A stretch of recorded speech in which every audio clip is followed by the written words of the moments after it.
The cafeteria was packed, buzzing with noise and trays clattering, but Maya felt like she was in a bubble. New to Lincoln High, she'd only transferred 2 weeks ago, and already she'd become the favorite target for a few boys who thought they were invincible. She kept her head low, picked at her lunch, and avoided eye contact. But nothing could have prepared her for what happened that afternoon. As Maya stood up to throw away her tray, a sudden sharp snap made her freeze in place. Laughter erupted behind her. A group of boys, led by Brett, the senior linebacker, smirked as one of them recoiled his hand from having yanked her bra strap. The cafeteria roared with amusement, but inside Maya's chest, everything collapsed into silence. Humiliated, frozen, she couldn't even turn around. Tears threatened, but she swallowed them. She wouldn't give them the satisfaction. She rushed out, her backpack hanging off one shoulder, her hands shaking. What they didn't know, what they never thought about, was that every inch of the cafeteria was under high-definition surveillance. After an incident last year, the school had installed new security cameras, and this time those silent lenses had caught it all. Maya didn't say anything to the staff at first. Like many girls in her position, she feared they'd say it was nothing or blame her.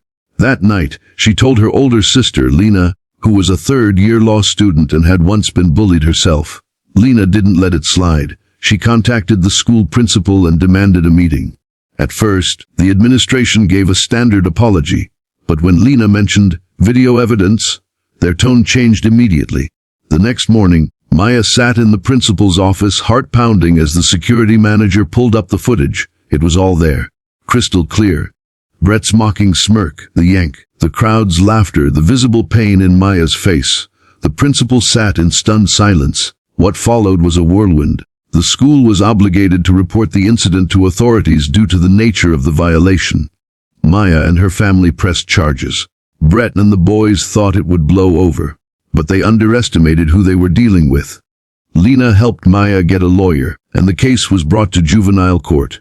News spread fast across campus. For once, the bullies were scared. Brett's parents tried to settle quietly, offering money and apologies, but Maya refused to let them erase what happened. It wasn't about revenge. It was about standing up. She spoke in court, her voice trembling but firm, describing how it felt to be humiliated in front of 100 students, treated like a joke and made to feel powerless. The judge didn't take it lightly.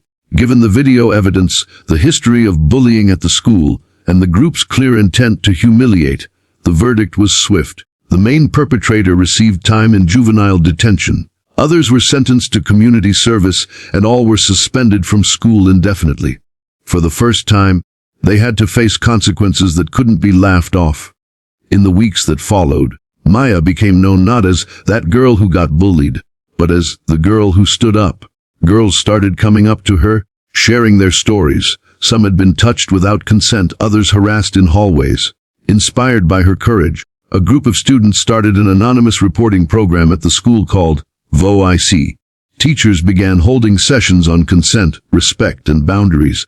Real change had begun. Maya didn't magically become popular, but she did become powerful, not loud or flashy, but respected. Her quiet strength was louder than any insult. Her story went viral on social media after a student anonymously posted about what had happened, and the clip of the court hearing circulated with messages of support pouring in from around the world.